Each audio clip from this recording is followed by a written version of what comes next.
Datuk Alan See is also a council member of ESG Association Malaysia, and here to talk about the invisible anchor of ESG and why digital resilience is the new corporate governance. Over to you, Datuk Alan. Thank you. Good morning, everybody. So my name is Alan. My office is actually based in Hampshire Place.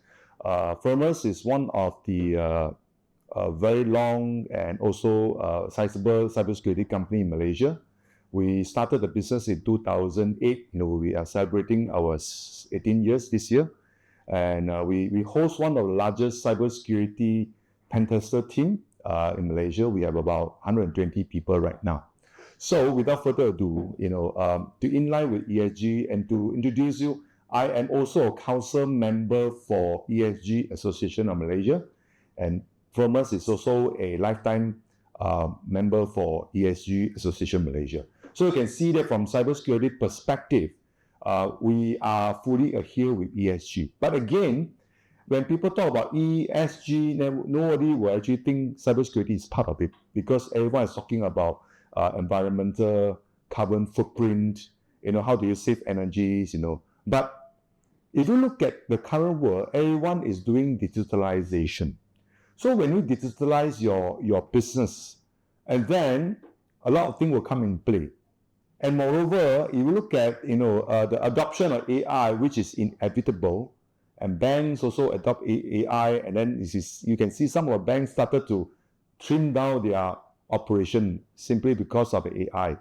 And with AI itself within the organization, how are you going to gut review the AI? Will AI do crazy things or not? So governance come into very important element nowadays as far as the ESG is concerned.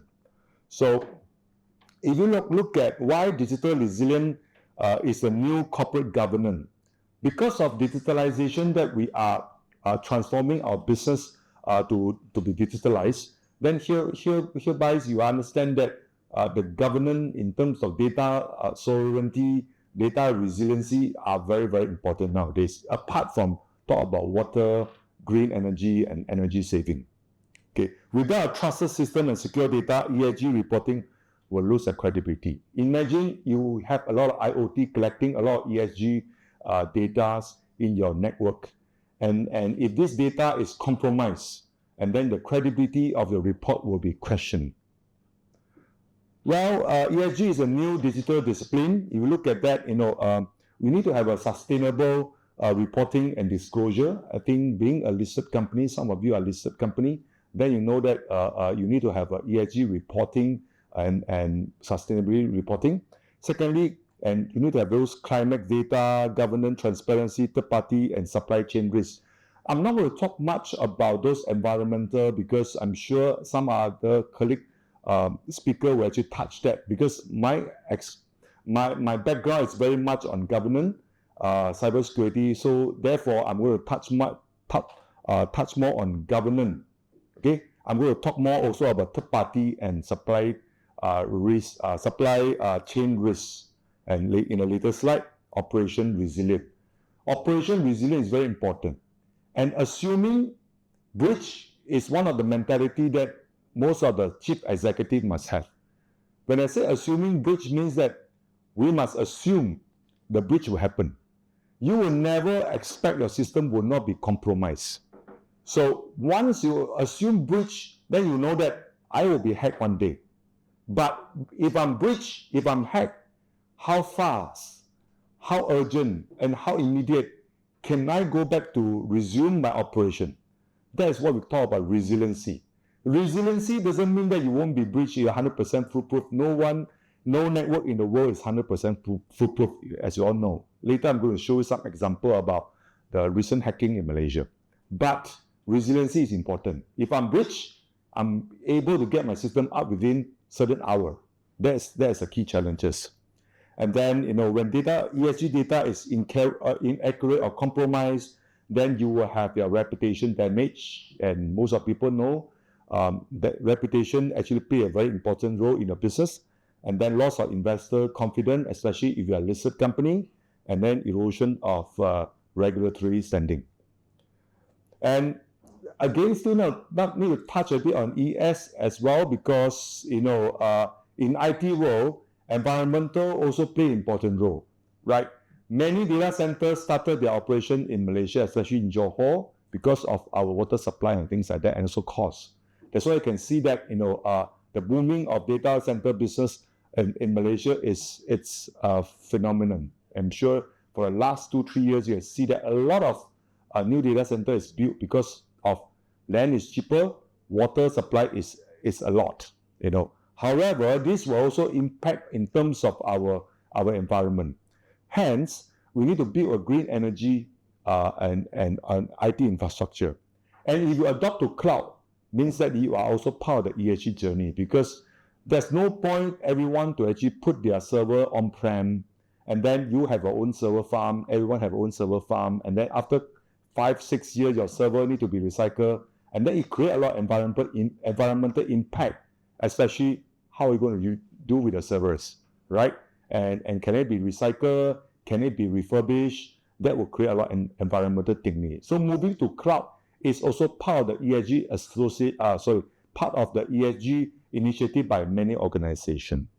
And you need to have a protected environment monitoring system and green program practices. Sometimes people ask me, as a programmer, IT programmer, how do I be green enough? And if you are a good programmer, if you develop a program that's green enough, means that your logic and your loop will reduce the computation or will use the utilization of the CPU time. That's why we talk about green programming.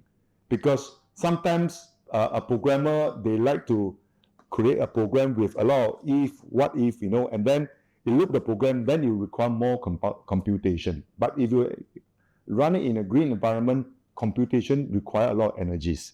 And energies will have an environmental impact. When it comes to social, this is also environmental will have the least impact to least related to IT, and however social, it has also a significant relation with IT, simply because how do you protect company, customer, and employee data? This is part of the PDPA, social. If information of your customers or your employee was leaked out, so it will create a lot of impact to them. What if you run a hospital, you run a clinic, and your patient data was breached? Then your patient data was breached and leaked out into the dark market.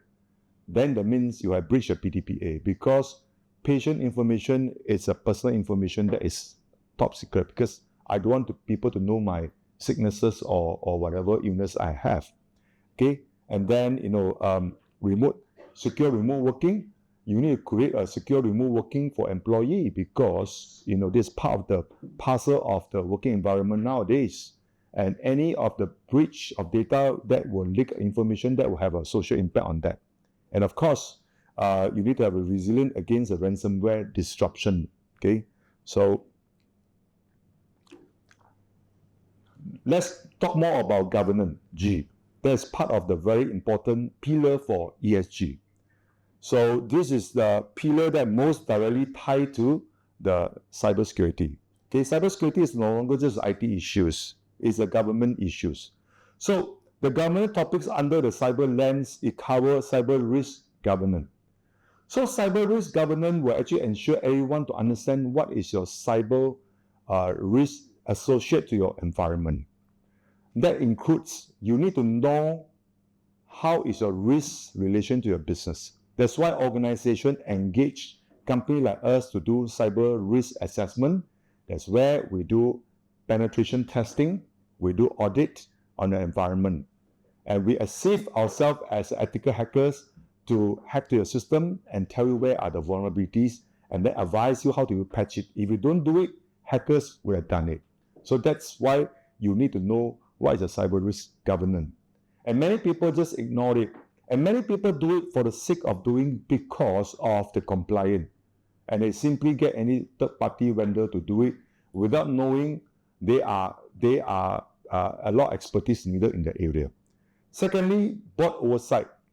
Board need to be aware about the risk as well. Because now, being a listed company board of directors, we all know that we are responsible for whatever breach that happened in the organization. And board cannot run away and say, I don't know. Because Bursa even though you're a bank Negara under RMIT, they will hold you responsible for whatever breach that occur in your organization. And that's why board cannot say, I don't know.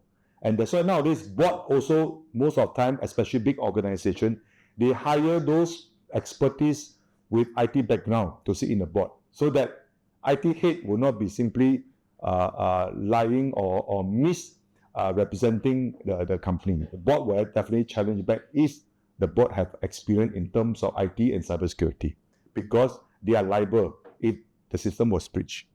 Yeah. Regulatory compliance, as you all know, in bank sector, Bank Negara RMIT has the most serious governance on all our financial system in Malaysia.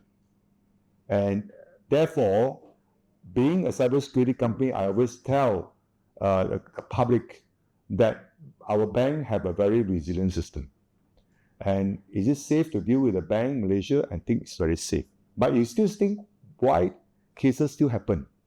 If you read the news, I think yesterday, court actually directed CMB to pay back, one of the victims who has passed away. He has got saving close to 900,000. But 2 weeks before he passed away, the money was transferred out. And of course, High Court ruled CMB need to pay 50% of it, simply because the bank would have adequate measure to ensure the victim won't fall into the trap, because you should know the pattern of how the bank. But this has got nothing to do with hack. This has to do with how ignorant someone could be, right? Due to that, of course, old age. Sometimes we get nervous when someone calls you and things like that. So that's why regulatory. And if you look at Bursa as well, Bursa is very stringent nowadays to especially the capital market. A month and a half ago, Bursa actually directed many of the investment bankers who are using the similar platform of the trading software to be suspended for close to few days or even a week to do investigation before they allow trading to be performed. So Bursa is getting very strict and stringent as well, because they cannot allow any breach that will affect the consumer confidence on the trading system. And incident reporting, how many of you have drafted a proper incident reporting, right?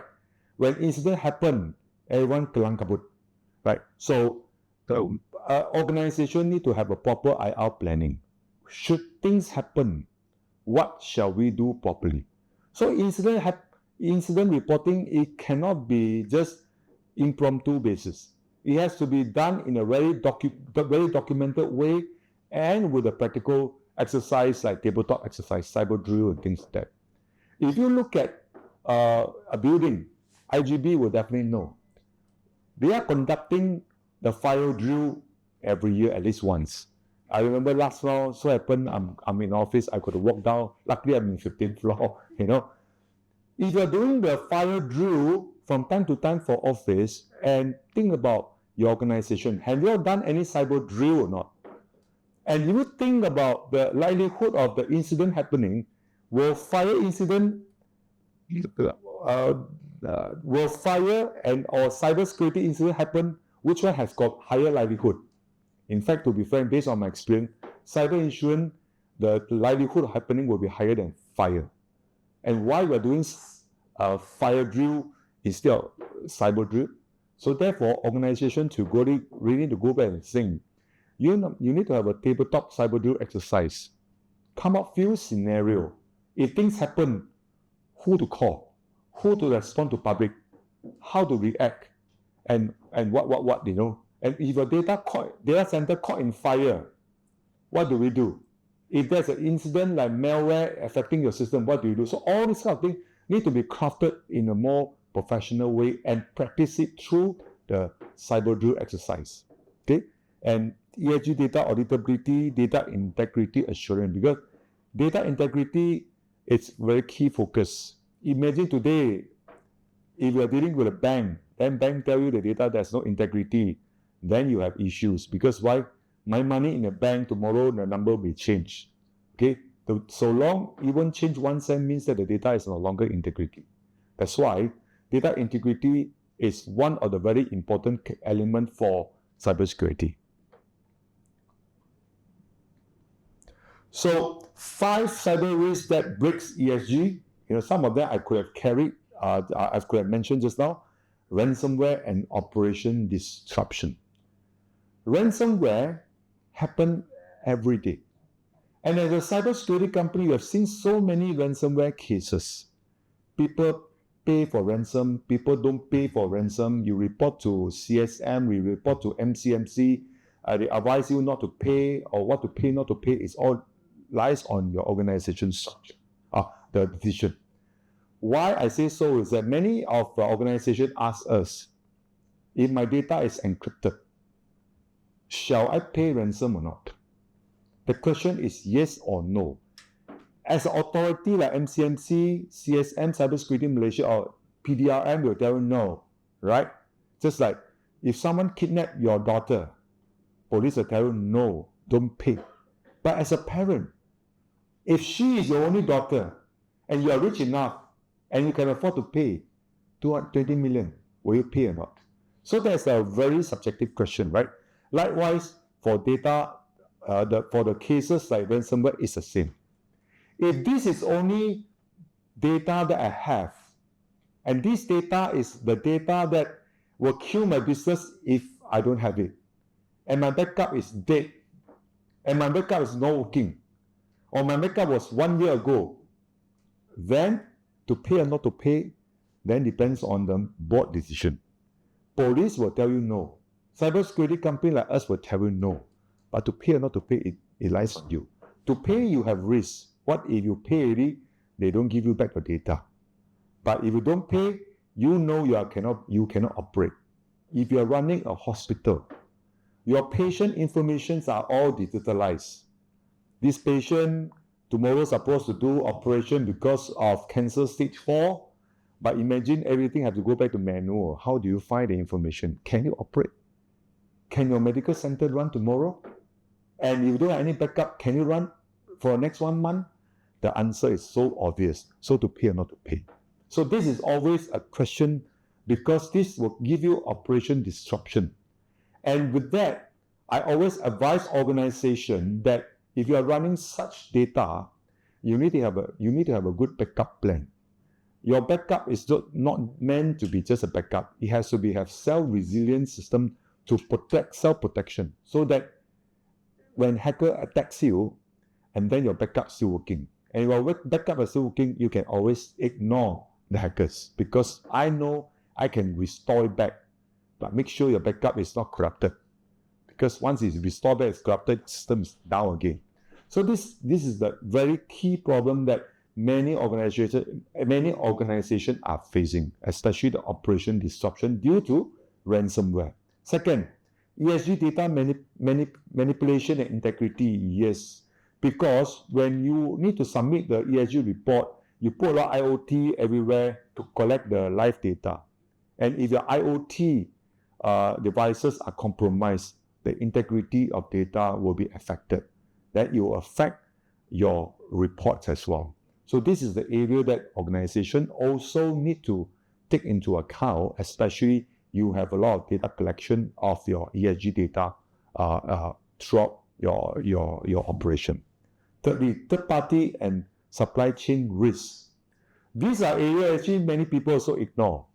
People always assume I secure myself very well. But what about third party? So who is third party? My chicken supplier is my third party. Yes, you are right. Okay? And my spare part supplier is also my third party. These are all the third party supplier. But imagine if a third party is in your system because you created a good procuring system, so everyone can submit the price in your procurement system and link together through API. And imagine you are a listed company and you do very well. You have a CISO, CIO, everyone do very well. But your third-party supplier is a small company and their system was compromised. And a hacker may use the compromised system access to a system because you are using API to link together. So this is a third party I'm talking about. Or likewise, if your data is hosted in one data center and the data center was breached, and then is your data affected? So these are third party risks that people need to address, because you always assume I'm very secure, but you know that we are living in an interconnected world where our suppliers are also interlinked with our system for ease of our resource planning or whichever. And if they are compromised, then they will affect you as well. What if you are one of the suppliers like them? Because you are not big enough, right? Hence, that's why nowadays you can see that many organizations start to ask for your compliant. You need to have ESG compliant, because if you don't have ESG compliant, and you're affecting their ESG scoring. And likewise, cybersecurity as well. So they'll ask you to go for ISO 27001, they'll ask you for whatnot, because they want to make sure if you don't comply, you're going to affect their rating. Okay? And then with governance and incident response readiness, like I mentioned, incident will happen anytime. But when it happens, you don't want in a anxious environment where you don't know what to do. And you need to know when incident happen. And sometimes incident may just happen too soon and you cannot react to it. Engage a good consultant to help you to draft out IR planning is actually something that is important. And practice the planning. And then so that when it happens, you also know. Because if many things are still remain in the playbook without practicing it, then it's still a piece of documentation that you probably have not accessed for long and not updated for long. Okay? AI generated image, information, and digital trust risk. This is also important because you are using AI a lot. What if AI gone crazy? What if AI give a wrong information? If you are running a telemedicine company where you're using AI to do some answering, and I log in and ask you my sicknesses, and you simply give me a lousy answer. If AI was corrupted, right? LLM was corrupted, then you will lead people to disasters. And then you will hold a lot of social responsibility and also legal responsibility as well, because your AI actually misled people on that. So all these are the cybersecurity risks that will break your ESG compliance. And likewise, there are 5 moves to operationalize the cyber ESG. First, you need to establish a board level. That means board need to be educated from day one. They know there's a risk. That all these risks need to be governed. Second, conduct a cybersecurity risk and resilient assessment. Like I mentioned earlier, pen test is needed. Pen test is actually to ensure you know your weaknesses and you know your vulnerability in the environment. Just like I am conducting a medical checkup every year, so hopefully, so that I know where are my weaknesses. Is my cholesterol high? Is my kidney affected? That's important. And adopt a framework such as ISO 27001, because with that, at least if you are supplying to big company, then this is one of the certification that you can show to them that beside ESG, I am also certified in terms of Information Security Management System, ISMS. Strengthen the incident response recovery plan. Yes, IR will help you to recover as well. And most of the time, recovery, it must have a proper IR process. Why I say so? When the system is down, if you're IT head, what your CEO is going to do with you? I want the system to be up immediately, or else my end user will be affected, my investor is going to make noise. But without having proper handling the event and forensic, you simply recover the system will lead to another disaster. Because if a system is not clean enough, if the hacker is still hiding behind, if you back up, if you restore a system and up again, it will hit you even badly. Okay, aligned with ESG, risk, compliance, and cybersecurity teams. Okay, so last few slides, since I have about less than 5 minutes. So the cybersecurity incident has been in the rise for the last couple of years, and the increase of ransomware incident recorded across Malaysia is about 78%. and then that drive the cyber resilience into a board level. That means the board need to know it happened. How can you maintain resilience? Like I explained earlier, resiliency is when incident hits you, how fast can you resume your operation? 1 day, 2 day, 1 week. These are the key change. These are the key challenges. Okay, and then trend increase ransomware activity across Malaysia and ASEAN country, attack increasing targeted and critical infrastructures.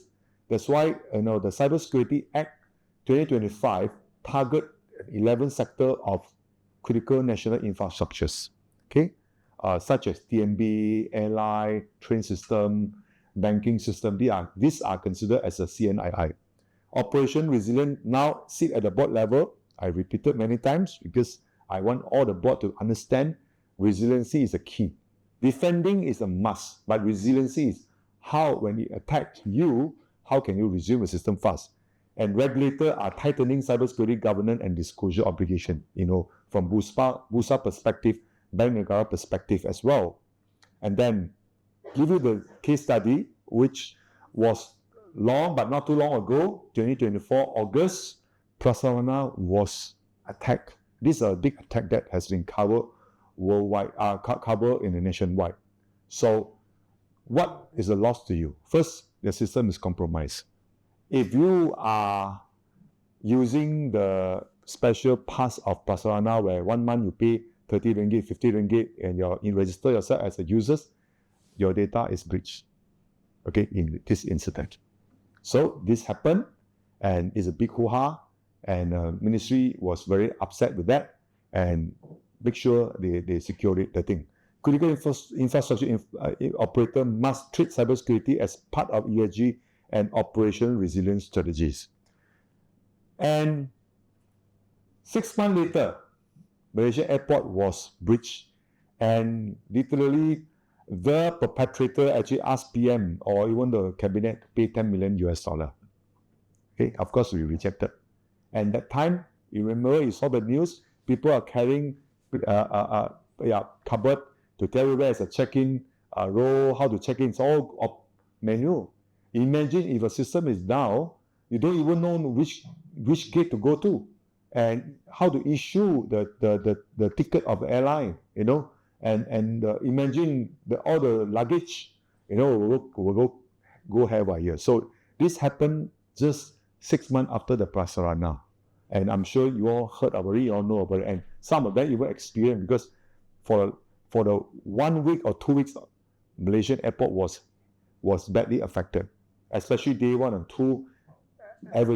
Many things are back to Stone Age, which is manual. And then, and the region also the same, we're facing a lot more incident happen, especially for last couple of years. 2 times of ransomware victim in Malaysia, more than double between these 2 years. And top of the emerging vector, Microsoft 365, identity compromise is a leading entry point. I'm sure everyone are using Microsoft. And Microsoft being a largest software developer, and Microsoft has lots of vulnerability for you to patch. That's why we always tell people, you have non-ending patching, because you patching. If you're using Unix, you know that the patching is very limited because the system is pretty secure. Okay, so all these are common operation disruption and things like that, which I do not want to go through again. And then recent, this is the big one. This is the biggest recorded cybersecurity incident in Malaysian history. About 203 million money was fraudulent, from Agro Bank.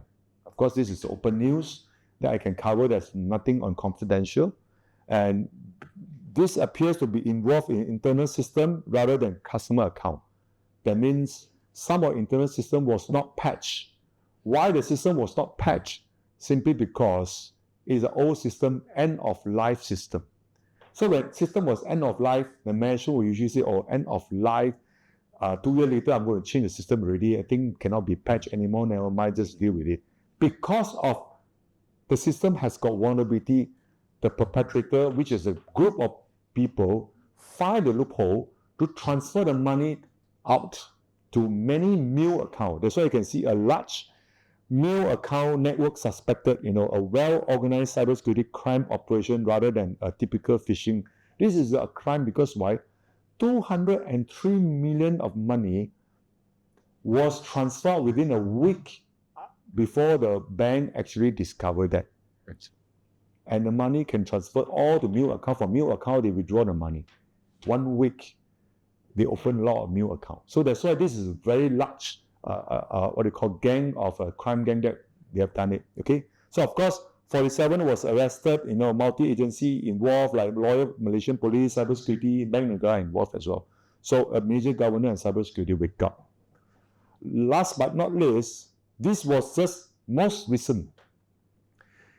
If you are in trading house or you are trading shares in probably May this year or April, May this year, and you realize that some of the systems have gone manual, you got to call Remisier.